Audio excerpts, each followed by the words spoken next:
রায়বাড়িতে যেন একের পর এক নতুন ঝড় উঠেই চলেছে।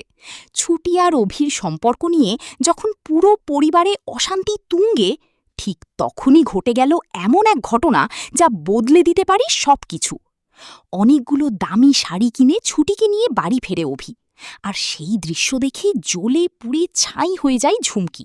সে মনে মনে ভাবতে থাকে, এই সব তো আমার পাওয়ার কথা ছিল। আমি তো নকল পরি হয়েই সবাইকে বোকা বানিয়ে সবকিছু নিজের করে নিতে চেয়েছিলাম, কিন্তু মাঝখান থেকে এই ছুটিটা এসে সব শেষ করে দিল। রাগে ক্ষোভে ঝুমকি আবার নতুন ষড়যন্ত্রের পরিকল্পনা করতে থাকে।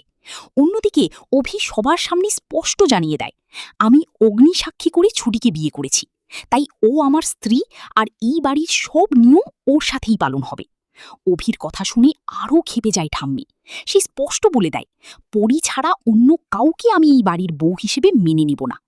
এই কথাই ছুটির মন ভেঙে যায়। নিজের ঘরে গিয়ে চুপচাপ বসে থাকে সে।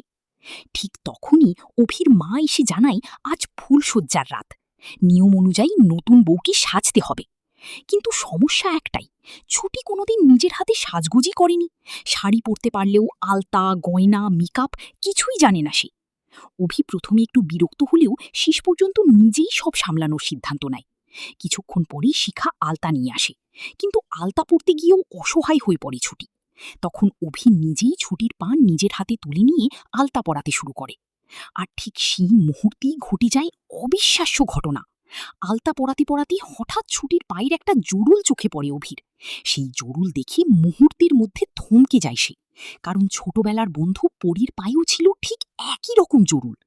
অভি অবাক হয়ে ছুটির দিকে তাকিয়ে জিজ্ঞেস করে, এই জোরুলটা কি ছোটবেলা থেকেই আছে আপনার পায়ে? ছুটি সহজভাবেই বলে, হ্যাঁ, ছোটবেলা থেকেই। কিন্তু এই উত্তর শুনে যেন অভির মাথায় ঝড় বয়ে যায়।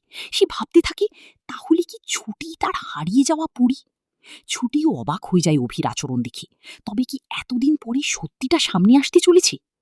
তাহলে বন্ধুরা, তোমাদের কি মনে হয়, ছুটি কি সত্যিই অভির ছোটবেলার পরী, নাকি এর পিছনে রয়েছে আরও বড় কোনো রহস্য?